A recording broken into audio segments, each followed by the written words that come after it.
അസ്സലാമു അലൈക്കും വറഹ്മത്തുള്ളാഹി വബറകാതുഹു. നിമിഷപ്രിയ യമനിൽ വധശിക്ഷയ്ക്ക് വിധിക്കപ്പെട്ട മലയാളി നഴ്സിന്റെ മോചനത്തിനായി കേരളവും വിവിധ സംഘടനകളും ഒറ്റക്കെട്ടായി പരിശ്രമിക്കുമ്പോൾ മുബാറക് റാവുത്തർ എന്ന വ്യക്തി ഈ ശ്രമങ്ങളെ തടസ്സപ്പെടുത്താൻ ശ്രമിക്കുന്നതായി ആരോപണങ്ങൾ ഉയർന്നിരിക്കുന്നു. ഒരു കാലത്ത് മാരകമായ അസുഖത്താൽ കിടപ്പിലായിരുന്ന മുബാറക് റാവുത്തർ നാട്ടുകാരുടെ സഹായത്തോടെ 40 ലക്ഷം രൂപയോളം സമാഹരിച്ച് ചികിത്സിച്ച് ജീവിതത്തിലേക്ക് തിരിച്ചുവന്നവനാണ്. എന്നാൽ ഇപ്പോൾ അദ്ദേഹം സോഷ്യൽ മീഡിയയിൽ വിദ്വേഷവും വെറുപ്പും പ്രചരിപ്പിക്കുന്നതിൽ ശ്രദ്ധ കേന്ദ്രീകരിക്കുന്നതായി സമൂഹമാധ്യമങ്ങളിൽ വിമർശനങ്ങൾ ഉയർന്നിട്ടുണ്ട്. നിമിഷപ്രിയയുടെ കേസുമായി ബന്ധപ്പെട്ട് മുബാറക് റാവുത്തർ യമനിലെ നിമിഷപ്രിയ കൊലപ്പെടുത്തിയെന്ന് ആരോപിക്കപ്പെടുന്ന യമൻ പൗരൻ തലാൽ അബ്ദുമഹദിയുടെ കുടുംബത്തെ സമ്മർദ്ദത്തിലാക്കാൻ ശ്രമിക്കുന്നതായി ആരോപിക്കപ്പെടുന്നു. അദ്ദേഹം ടെലഗ്രാം ഗ്രൂപ്പുകൾ സൃഷ്ടിച്ച് ഇന്ത്യയിലെ മാധ്യമ വാർത്തകളുടെ വീഡിയോകളും കാന്തപുരം AP അബൂബക്കർ മുസ്ലിയാർ ഉൾപ്പെടെയുള്ളവരെക്കുറിച്ചുള്ള പോസ്റ്റുകളുടെ സ്ക്രീൻഷോട്ടുകളും യമനിലേക്കയച്ച് വിദ്വേഷം പ്രചരിപ്പിക്കുന്നതായി ആക്ഷേപമുണ്ട്.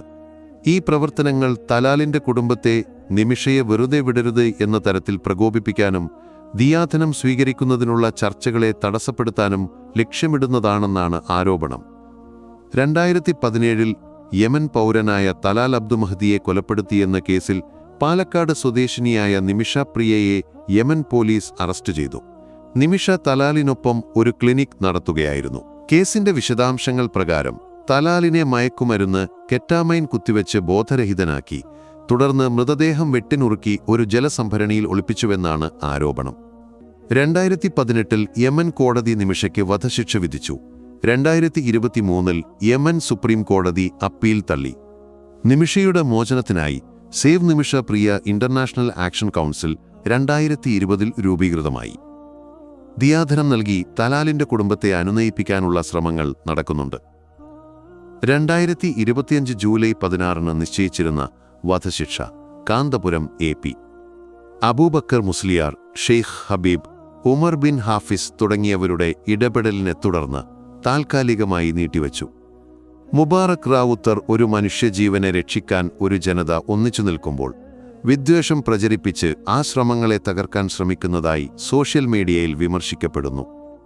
എക്സിലെ പോസ്റ്റുകൾ പ്രകാരം അദ്ദേഹം യമനിലെ വ്യക്തികളുമായി ബന്ധപ്പെട്ട് നിമിഷയെ വെറുതെ വിടരുത് എന്ന സന്ദേശം പ്രചരിപ്പിക്കുകയും ഇന്ത്യയിൽ നിന്നുള്ള വാർത്തകളെ വളച്ചൊടിച്ച് അവിടെ അവതരിപ്പിക്കുകയും ചെയ്യുന്നതായി ആരോപിക്കപ്പെടുന്നു. ഇത്തരം പ്രവർത്തനങ്ങൾ തലാലിന്റെ കുടുംബത്തെ മാത്രമല്ല ദമർ മേഖലയിലെ ഗോത്രങ്ങൾക്കിടയിലും വൈകാരിക പ്രതിഷേധം ഉയർത്താൻ സാധ്യതയുണ്ട്. ഇത് ദിയാധനം ചർച്ചകളെ സങ്കീർണമാക്കുന്നു. കാന്തപുരം AP അബൂബക്കർ മുസ്ലിയാർ ഉൾപ്പെടെയുള്ളവർ നടത്തുന്ന ചർച്ചകൾ തലാലിന്റെ കുടുംബത്തെ ദിയാധനം സ്വീകരിക്കാൻ പ്രേരിപ്പിക്കാനുള്ള ശ്രമമാണ്. എന്നാൽ മുബാറകിന്റെ പ്രവർത്തനങ്ങൾ ഈ ശ്രമങ്ങളെ ദുർബലപ്പെടുത്തുന്നതായാണ് വിമർശനം.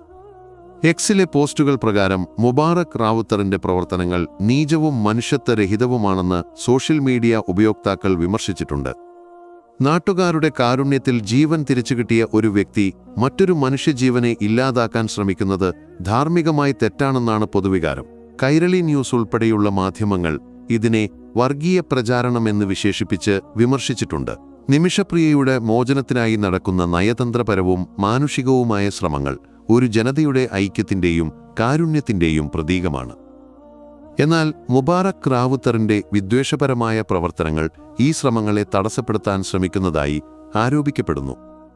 ഇത്തരം പ്രവൃത്തികൾ ഒരു മനുഷ്യജീവനെ രക്ഷിക്കാനുള്ള പരിശ്രമങ്ങളെ മാത്രമല്ല സമൂഹത്തിന്റെ ഐക്യത്തെയും ദുർബലപ്പെടുത്തുന്നു. ഇവിടുത്തെ മാധ്യമ വാർത്തകളുടെ വീഡിയോകളും കാന്തപുരം ഉസ്താദിനെക്കുറിച്ചുള്ള പോസ്റ്റുകളുടെയും സ്ക്രീൻഷോട്ടുകളും എടുത്ത് ഇവിടെ വലിയ ആഘോഷമാണെന്നും പറഞ്ഞ് അയച്ചുകൊടുക്കുക. ടെലഗ്രാം ഗ്രൂപ്പുണ്ടാക്കി വിദ്വേഷം പ്രചരിപ്പിക്കുക, അതുവഴി തലാലിന്റെ കുടുംബത്തെ സമ്മർദ്ദത്തിലാക്കുക തുടങ്ങിയ നീചപ്രവൃത്തികളാണ് ടിയാൻ ചെയ്തുകൊണ്ടിരിക്കുന്നത്. ഒരു മനുഷ്യജീവൻ തിരികെ പിടിക്കാൻ ഒരു ജനത കൈകോർക്കുമ്പോൾ ആ ജനതയുടെ കാരുണ്യത്തിൽ സ്വന്തം ജീവൻ തിരിച്ചു പിടിച്ചവൻ മറ്റൊരു ജീവൻ ഇല്ലായ്മ ചെയ്യാൻ പ്രയത്നിക്കുകയാണോ എന്ന് തോന്നിപ്പോകുകയാണ്.